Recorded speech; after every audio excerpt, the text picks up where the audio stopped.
Ya se ha leído el título de la tesis, así que dos veces.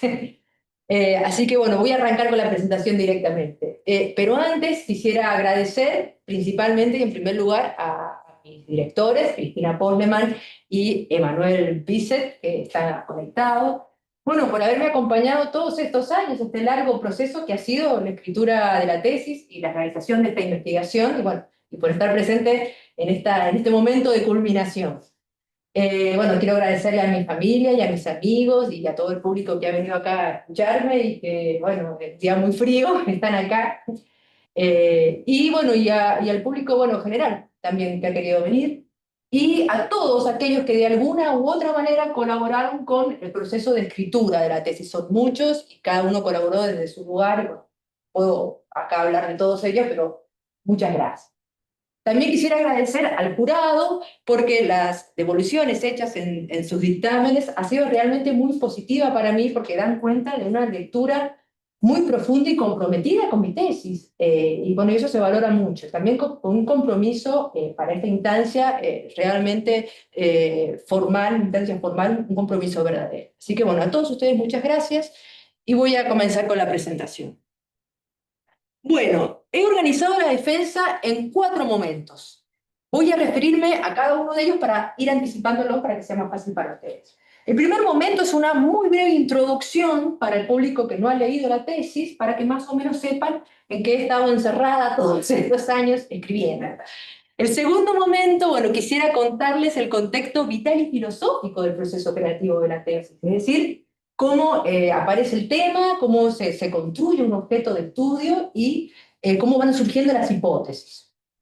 El segundo momento es un momento más teóricamente denso porque está destinado al jurado, está destinado a responder algunos interrogantes que han surgido durante la lectura de la tesis. Así que va destinado a ellos. Y si hay tiempo, en el cuarto momento, mi intención es poder hablarles sobre los futuros desarrollos, es decir, las proyecciones que tengo pensado para los temas que he trabajado en la tesis. Bien, entonces, vamos al primer momento. Bien, mi tema de tesis de investigación se llama ontología. Y la ontología dentro de la filosofía es la rama que se dedica a estudiar al ser. O también puede decirse que la ontología estudia qué es lo real más allá de nuestras limitaciones cognitivas o de nuestro pensamiento. Otra forma de decirlo es que estudia la relación entre el pensamiento y el fondo en el que emerge el pensamiento. O sea que estudia la relación entre el afuera y el adentro del entendimiento humano. La teoría de la multiplicidad ontológica, que TMO, que así recibe el nombre de mi investigación, plantea que existe en la actualidad, es decir, en el siglo XXI, una multiplicidad de formas de responder a la pregunta acerca de qué es lo real. Y sistematiza y formaliza esas respuestas, esa multiplicidad, en 3 mundos ontológicos que los llama de una manera determinada. Mundo ontológico de la multiplicidad, mundo ontológico del absoluto y mundo ontológico de los objetos. Cada mundo ontológico no solo responde a la idea de qué es lo real, a la pregunta sobre lo real, sino que en la forma en que realiza esa respuesta están implicados objetos, objetivos, políticos, filosóficos, incluso estéticos. Voy a referirme a cada uno de estos mundos muy brevemente para que ustedes los conozcan, que es lo más interesante de la presentación. El mundo ontológico de la multiplicidad considera que lo real, es decir, lo que está más allá del pensamiento, es algo así como una entidad que está viva, que es activa, que es inteligente y crea diferencias y devenires de manera constante y eterna. Estos seres que crean la multiplicidad tienen una particularidad, y es que ontológicamente no tienen jerarquía. O sea, no puede haber un ser superior por encima de otro ser. El objetivo político, o más bien como político, de estas propuestas filosóficas es desarrollar algo así como una justicia ontológica. Es decir, incluir dentro del paradigma del pensamiento occidental otras formas de considerar lo real que no son humanas y mucho menos humanas occidentales. ¿Y esto por qué lo hacen? El objetivo es poder desarrollar axiomas éticos que nos permitan mejorar nuestras relaciones con el resto de los seres sintientes del planeta.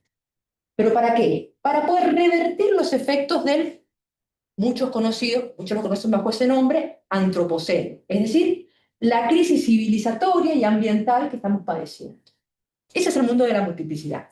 El mundo del absoluto, a diferencia de la multiplicidad, no considera que lo real, es decir, lo que está más allá del pensamiento, es una entidad que esté viva y crea diferencias. Por el contrario, el absoluto considera que lo que hay más allá del pensamiento tiene una ruptura radical con el pensamiento.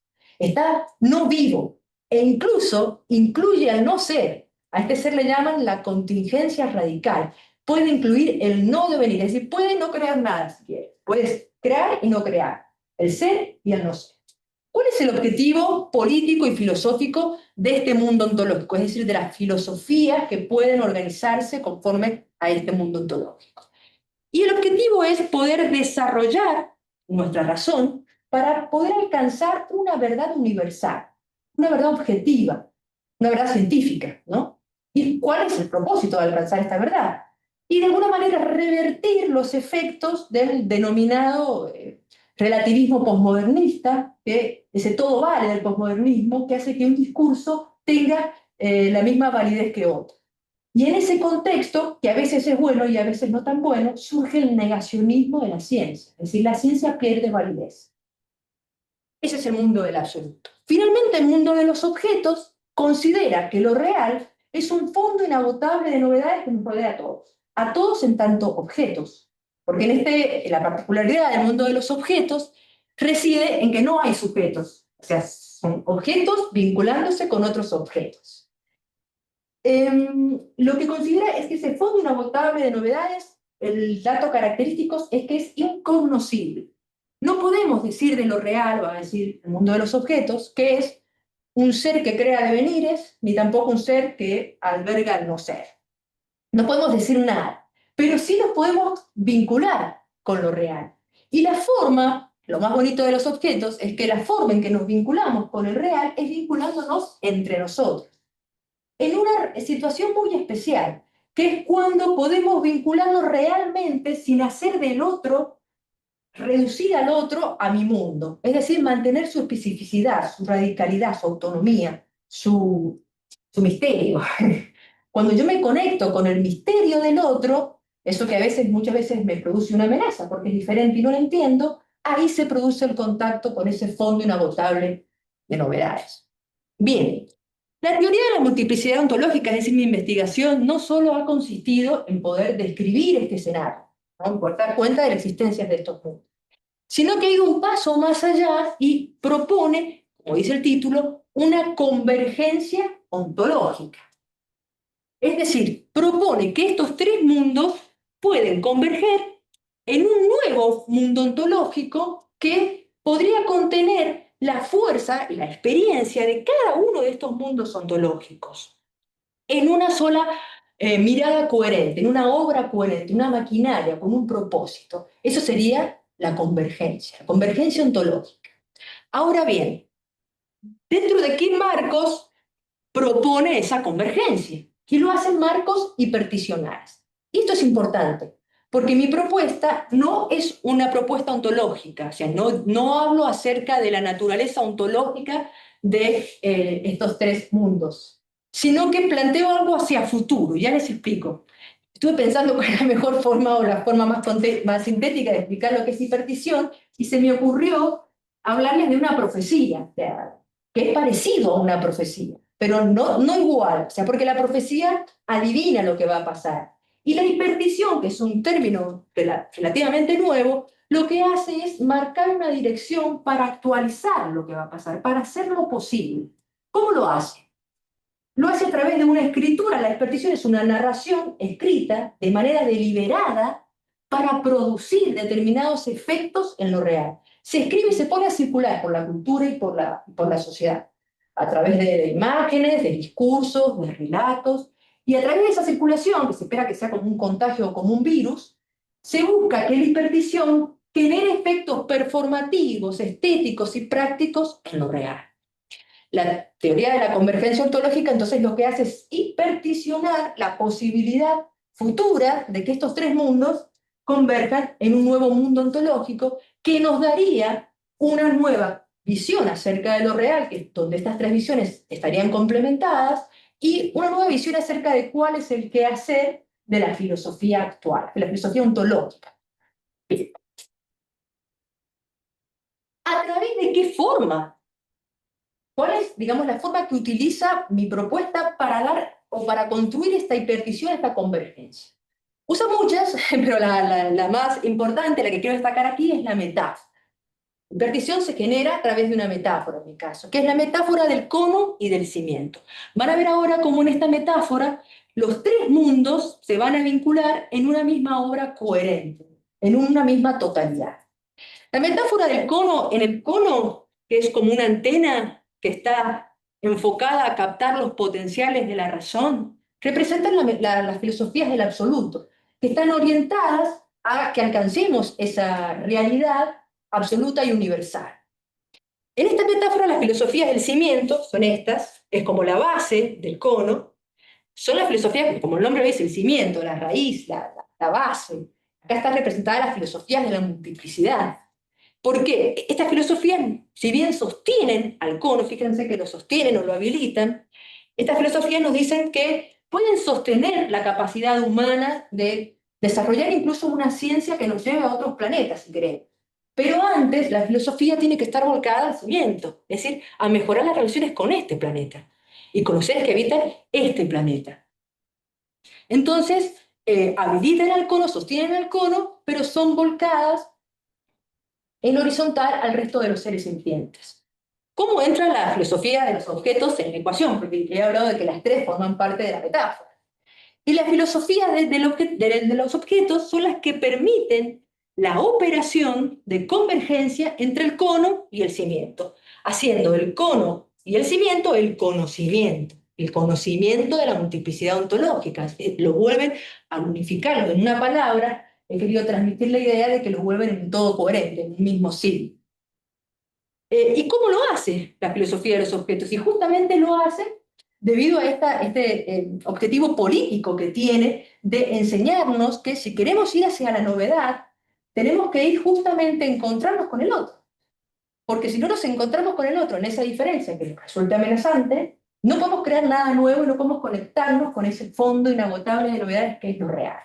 Entonces, a través de la filosofía de los objetos, las diferencias singulares del cono y las del cimiento se pueden unificar, se encuentran aún en sus singularidades, mantienen sus tensiones, pero forman parte de una misma obra. Bien. Segundo momento, como les comenté, quería contarles un poco en tono ficcional, narrativo, cuál ha sido el proceso de creación vital y filosófico de la tesis. Y bueno, les cuento que en este marco me gustaría referirme a cuál es el origen más remoto de esta idea de proponer una convergencia ontológica en estos marcos hiperticionales que les he estado contando. Y bueno, esta idea podría decirse que surge de la articulación de dos formaciones mías, que es la literatura y la filosofía. Como cuento en el prefacio de la tesis, mi primera formación en la universidad es a través de la carrera de letras, la licenciatura de letras. Allí, en la carrera de letras, yo tengo el placer de poder tomar clases con profesores que eran realmente excelentes, cada uno en su área, y estos profesores tenían un don, tenían una habilidad, que era que cuando se leía en clase las grandes obras de literatura, como la Divina Comedia, la Odisea, Madame Bovary, el Adán Buenos Aires, cuando se leía y se interpretaba esas obras, estos profesores tenían el don de transmitir el efecto estético por el cual esas obras habían sido creadas. Como resultado de esa habilidad, lo que ocurría era que cuando salíamos de clase, teníamos la sensación de que nuestra percepción del mundo había quedado modificada o ligeramente transfigurada. Y esto sucedía porque tanto alumnos como profesores habíamos sido partícipes de un ritual ficcional en el cual habíamos obtenido algo del orden de la percepción que no se obtiene en la vida cotidiana. ¿Qué era eso? Es la sensación de estar participando de una totalidad, de una coherencia, que son las grandes obras de la literatura tienen eso, o sea, cuando estamos allí y la interpretamos, sabemos que no hay un elemento revoleado de un universo ficcional, todo encaja, nada sobra, nada falta, por eso nos produce esa sensación de belleza y de completitud. Entonces, como consecuencia, durante esos años, queda en mí el aprendizaje, que después va a ser muy importante para elegir la noción de hipertición, ¿no? Como tema central de la tesis, que en la literatura y en los pactos ficcionales, uno comienza solo lidiando con la materialidad del código, decodificando las palabras, pero termina encontrándose sí o sí con un otro. Y se encuentra con un otro más allá de las palabras. Se encuentra con un otro, un silencio que es cómplice porque se es testigo de esto que está ocurriendo, como les dije, es del orden del acontecimiento. Se está rompiendo el orden de lo cotidiano y está ingresando el sentido en el mundo. Entonces todos éramos partícipes de ese suerte de sentido estético atípico en la percepción, que es la belleza de las obras clásicas. Bien, a medida que voy estudiando la carrera de letras, yo leo filosofía. En realidad leo filosofía desde una edad muy temprana, pero cuando cursé letras, más ganas me daba de leer filosofía, pero era una lectura medio caprichosa, porque no seguía ningún plan de estudio. Así que leía más o menos lo que me llegaba, digamos. Eh, entonces lo que sucedía era que mientras la literatura me ofrecía ese espacio colectivo de creación de sentido, donde todos, como les dije, éramos testigos de repente del acontecer del sentido y de la coherencia en el mundo, porque no siempre ocurre que en la vida cotidiana las cosas tengan sentido, tengan propósito. Por el contrario, sentimos lo contrario, o sea, lo opuesto. Pero en la literatura me ofrecía esa percepción. La filosofía, por su lado, me ofrecía más bien un espacio íntimo de soledad, de reflexión y de autointrospección y de elaboración de argumentos, pero en soledad. Lo que leía en ese momento era, bueno, nihilismo y existencialismo. Leía autores como Nietzsche, como Heidegger, Sartre, Camus, Simone de Beauvoir, es decir, autores que me hablaban justamente del opuesto, me hablaban de la pérdida del sentido en Occidente, me hablaban de la muerte de Dios, de el fin de los grandes metarrelatos de Occidente que organizaron el pensamiento de Occidente durante tantos años. Y lo que pasaba es que la literatura, perdón, la filosofía, entonces empezó a llenar con palabras ciertas experiencias que yo tenía desde una edad muy temprana, de encuentro con esa nada, de preguntarme, y son vitales, encuentros vitales con la nada, con el absurdo, incluso hasta de despersonalización. La filosofía se convirtió en esa suerte de barco salvavidas que me permitió atravesar el mar del sinsentido y escuchar como Odiseo el canto de las sirenas sin caer en la locura. Bueno, como corolario de aquellos años, mi vida se resolvió en una eterna búsqueda de equilibrio entre esa belleza estética de coherencia extrema que me hacía sentir la literatura, pero solo a cuentagotas y de momentos, y el nihilismo radical, es decir, la certeza que me daba la filosofía de pertenecerle a una realidad sin trascendencia, sin Dios, sin tutela metafísica, sin propósito, sin propósito preexistente, ¿no? Cuando en el 2019 la Facultad de Filosofía abre las puertas al doctorado, todavía me acuerdo cuando lo vi en el Facebook, no lo dudo y me inscribo porque la filosofía era mi tema pendiente de toda la vida. Entonces, pero claro, en esa instancia, esta búsqueda de equilibrio entre el ser y el no ser, había cobrado forma de pregunta existencial, ya más madura. Y esta pregunta hoy por hoy la puedo presentar o formular de la siguiente manera. Si era posible experimentar, ya no solo en el ámbito de la literatura, ¿no? De las experiencias de lectura, experiencias de sentido y de totalidad, de belleza en el mundo, sin renunciar a la certeza de que el mundo, en su fondo ontológico, infundamentado. Es decir, si esa sensación de belleza y de coherencia la puedo experimentar en la vida cotidiana, y no solo en la literatura. Pero esto sin renunciar a las bases ontológicas, a la certeza ontológica de que en el fondo no hay sentidos preexistentes. Siguiendo con esta narrativa, vuelvo, cuando empiezo a cursar filosofía, vuelvo a tomar contacto con esa dimensión estética que había vivido en letras, pero esta vez en las clases, en los seminarios de Cristina, mi directora, porque en estas clases por primera vez yo conozco a autores que van a contestarse a la pregunta sobre lo real desde un lugar que no es humano, ¿no? Una ontología no humana como es el caso de Deleuze y Guattari. Entonces, estos seminarios se vuelven cruciales para elegir el tema de mi tesis, que finalmente va a ser la ontología. Y por otro lado, también se vuelven importantes porque, no sé, yo les cuento que en los seminarios de Cristina hay una tendencia a articular el arte y la filosofía, que son, digamos, dos aristas que están implicadas en la noción de hipertición. Entonces, todo eso se volvió muy significativo para mí. Posteriormente, tengo la suerte de obtener una beca de finalización de doctorado, CONICET, eh, y bueno, gracias a esa beca pude terminar el doctorado, así que muchas gracias a CONICET, me vino muy bien. Mi director, Emanuel Bisset, me invita a participar, mi director de beca, codirector de tesis, me invita a participar de Arqueologías del Porvenir. Arqueologías del Porvenir es un grupo ontológicamente heterogéneo, o sea que yo ahí empiezo a tomar contacto con filósofos, con textos de ontología del siglo XXI, pero de cada uno de estos mundos que les he contado. O sea, por él circulan esta heterogeneidad de propuestas ontológicas, incluso políticas, y sin ningún tipo de filtro. Entonces, esta experiencia de coherencia y de armonía frente a la multiplicidad hace surgir en mí la idea de que una convergencia ontológica era posible.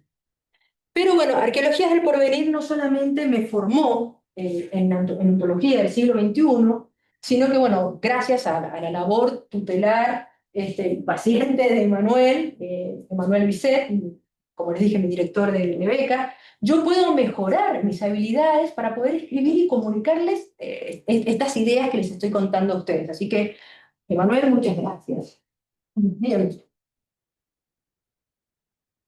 Una pregunta que cabe en este momento de la presentación es, ¿por qué proponer una convergencia? ¿Por qué no hacer una investigación que simplemente resultara de sistematizar y formalizar estos tres mundos y darlos a conocer? O sea, ¿por qué dar un paso más allá y hablar de que era posible una convergencia ontológica? Bien, entonces yo les cuento. La convergencia ontológica viene a responder a dos instancias, que pueden ser denominadas de la siguiente manera: agotamiento ontológico y búsqueda de lo nuevo. Estas dos instancias no solo circulan por el grupo de Arqueologías del Porvenir, sino que también están presentes en otros grupos que se dedican a estudiar la ontología del siglo XXI y también a la crítica filosófica, y con los que hemos tenido durante todos estos años el placer de poder tener diferentes encuentros. ¿Pero qué es esto del agotamiento ontológico? Es, de alguna manera, la intuición de que cada expresión filosófica que aparece en el campo de producción es una variante de estos tres mundos que les acabo de contar, ¿no? Entonces, de alguna manera, lo nuevo siempre es una modificación, pero de lo ya existente, ¿no? Es una versión de lo ya existente. Entonces, en este marco, la pregunta era, ¿qué tiene que tener una propuesta filosófica para aparecer en el campo, para irrumpir como un verdadero acontecimiento? La convergencia ontológica intenta responder estos interrogantes, pero no porque la convergencia o porque la hipertición sea el objeto nuevo en sí, sino porque nos dice que es posible su actualización hiperticional y nos indica una dirección de hacia dónde ir, de cómo promoverla. Bien, pasemos al tercer momento. Como les dije, es un momento un poco más denso y va dirigido al jurado, donde voy a responder algunos de los interrogantes que han expresado en sus dictámenes. Así que bueno, he organizado estos interrogantes en tres preguntas. La primera de ellas se cuestiona si la incorporación de elementos propios de un universo en particular, que es el universo del absoluto, es decir, propuestas de Meillassoux y de Brassier, que forman parte de ese universo ontológico, a la superstición, a la TMO, de alguna manera no reduce mi propuesta a ese mundo ontológico. Y la respuesta a este interrogante es que esto no sucede. Y voy a sostener esta respuesta a través de dos argumentos centrales. El primer argumento nos dice qué es lo que efectivamente tiene que tener una propuesta filosófica para pertenecer al mundo del absoluto. Y esta propuesta, en principio, debería aceptar como ontología, como principio ontológico irrefutable, la contingencia radical, o un principio ontológico no correlativo al pensamiento. Esto no ocurre con la TMO, que si bien desarrolla este principio ontológico, no lo presenta como una verdad a priori. ¿No? Se está presentado como una verdad a priori, sino que lo desarrolla en tanto y en cuanto universo ontológico que está describiendo. Este primer argumento nos lleva al segundo argumento de por qué la TMO no pertenece al mundo del absoluto. Este segundo argumento es el uso ficcional que elabora la TMO, que realiza la TMO de las nociones filosóficas que extrae de la filosofía e incorpora la hipervisión. ¿Qué quiere decir esto? Que en el capítulo 6 de la tesis, donde se desarrolla el modelo de emergencia de lo nuevo, ya les cuento, ahí es donde se escribe el ritual especulativo que tiene que hacer el filósofo que quiere participar de la hipervisión para poder modificar su percepción y poder percibir lo nuevo, tiene que realizar ese ritual especulativo. Y ahí se incorporan dos nociones propias del mundo del absoluto, que es voluntad de nada y muerte creativa. Pero esta incorporación se hace con cierta licencia creativa, es decir, que cuando la hipertición o la TMO extrae del campo de la filosofía nociones y las pasa al campo de la hipertición, estas adquieren un velo ficcional, hacen un cambio de dimensionalidad. No es que pierdan su esencia filosófica, pero sí hay un cambio de dimensionalidad. Ese cambio consiste en que dejan de estar vinculadas a verdades a priori y pasan a vincularse pasan a comportarse como herramientas especulativas y filosóficas de esa narración que se crea con efectos, como les dije, performativos y prácticos en lo real. No tienen la función de describir el mundo ontológicamente de una manera preexistente, sino que tienen la función performativa de crear efectos. Bien. Segunda pregunta. ¿A qué mundo ontológico pertenece la filosofía de Negaristani? Yo les cuento que Reza Negaristani es un filósofo iraní, que aproximadamente debe tener mi edad, que escribe en la actualidad ontología. Y la propuesta de Negaristani se volvió la arquitectura de base de la posibilidad de convergencia ontológica entre estos tres mundos que les he hablado hoy. Entonces la pregunta del jurado es, ¿a cuál de estos mundos pertenece? Y la respuesta es que pertenece a los tres de manera conjunta. Pertenece al mundo del absoluto porque plantea un real que está más allá del pensamiento, un real que no está vivo. O sea, no mantiene una relación, está más allá de todo deseo y de todo deseo de persistir en el ser. Y al igual que la multiplicidad, también es un real que es amigo de crear y de sostener la multiplicidad porque lo que quiere es hacerla evolucionar. Y al igual que la filosofía de los objetos, la filosofía de Negaristani mantiene la singularidad de los elementos que vinculan, como la filosofía de los objetos mantiene la radicalidad autónoma de cada objeto. Entonces, por eso lo elegí. Ahora bien, podría decirse que la filosofía, la TMO, en el fondo está respondiendo a los principios de Negaristani, pero no, porque Negaristani todavía está en un plano ontológico, de verdades a priori que está describiendo. Y la hipertición, la TMO está en un plano hiperticional, de verdades a futuro que intenta actualizar. Bueno, he dejado para el final la frutilla del postre, creo que es la pregunta central de la tesis. Y dice lo siguiente: si la multiplicidad, mundo de la multiplicidad, justifica excluir al absoluto, al mundo del absoluto, por razones éticas y cosmopolíticas, ¿no se estaría resolviendo la contradicción performativa? Yo les voy a contar a ustedes muy brevemente que una de las afirmaciones más radicales y más importantes, significativas de mi tesis, es que en el mundo de la multiplicidad hay una contradicción performativa. Y esta contradicción performativa opera en dos dimensiones, una epistemológica y una ontológica. La contradicción epistemológica reside en que estas ontologías, contra la filosofía del absoluto, afirman la imposibilidad de acceder a un principio universal, Pero claro, para poder hacer esta afirmación se tienen que parar en un discurso que se aprecia como un discurso universal. Esa sería la epistemología. Y la ontológica es que las filosofías de la multiplicidad proponen una democracia ontológica, es decir, incluir a toda forma de ontología y de concebir lo real, pero excluyen de esa democracia a las filosofías del absoluto. Entonces la pregunta del jurado es, bien, pero si esa exclusión se hace bajo los términos éticos y cosmopolíticos, no se estaría resolviendo la contradicción performativa. Y mi respuesta a la pregunta es que no, no sucede eso. Y voy a argumentar por qué. Porque para poder argumentar por razones éticas y como políticas esa exclusión, debería sostenerse implícitamente que las filosofías del absoluto operan o se vinculan de una manera intolerante con el resto de las propuestas ontológicas y el resto de los seres del planeta. Y esto no ocurre porque son dos niveles diferentes. El hecho de plantear ontológicamente un principio universal no quiere decir que eso tenga efectos prácticos en lo político de inhabilitar el derecho a todo ser a vivir su realidad, su ontología.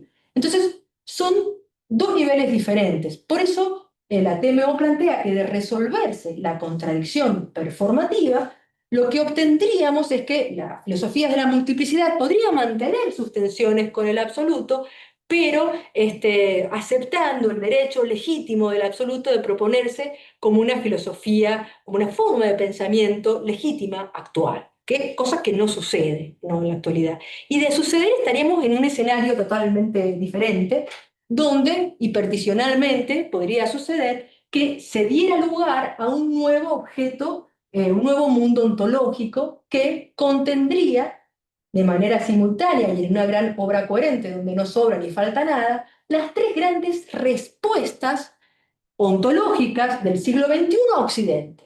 Y estas tres grandes respuestas serían, por el lado de la multiplicidad, que no solamente existe una realidad humana, ni mucho menos una realidad humana occidental. Por el lado del absoluto, que somos capaces de desarrollar todo el potencial de nuestra razón para alcanzar una verdad objetiva. Y por el lado de los objetos, que si queremos cosas nuevas, tenemos que ir hacia donde no queremos. Esa es la dirección, es decir, hacia el otro, hacia el encuentro real con el otro. Porque es justamente yendo hacia donde nos produce miedo, hacia donde sentimos esa sensación de amenaza, porque estamos frente a lo desconocido, el único momento en donde realmente podemos conectarnos con ese fondo de novedades y habilitar futuros que para Occidente son inimaginables en la actualidad. No sé si hay tiempo para el último momento. Sí, me sobra. Bueno, proyecciones. He elegido dos nada más que me gustaría desarrollar, cómo sigue esta historia, digamos, a partir de todo esto que les he contado. Bueno, la primera de ellas, que es lo que me gustaría presentar, ya lo he hecho, me gustaría trabajar en la beca postdoctoral de CONICET, una profundización sobre el mundo del absoluto, particularmente sobre la obra de este señor, Comtan Meyassou. Mi hipótesis es que en la obra de Meyassou existe un modelo de cómo lo nuevo ingresa al mundo. Pero claro, este modelo no se encuentra de manera explícita en su obra y tampoco está en la obra canónica de Meyassou. Y bueno, mi deseo es poder abstraerla, sistematizarla y formalizarla. Y la última, que es la que a mí más me gusta, es poder hacer una reelaboración de la teoría de la hipervisión, de la convergencia, de todo lo que les he contado, pero esta vez bajo una metáfora cosmológica. Es decir, poder articular los tres mundos ontológicos de los que les he comentado con nociones propias de la física especulativa y de la astrofísica. Es decir, nociones que nos hablan de la naturaleza, del origen, del fin del universo, como la materia observable, la materia oscura, la energía oscura, la entropía, bueno, etc. Pero ¿cuál sería el objetivo de esto? Pues el objetivo es poder explorar un potencial hiperticional y los efectos estéticos y cognitivos de aproximarnos a las simetrías existentes entre el mundo de la filosofía ontológica del siglo XXI y la astrofísica contemporánea. Muchas gracias.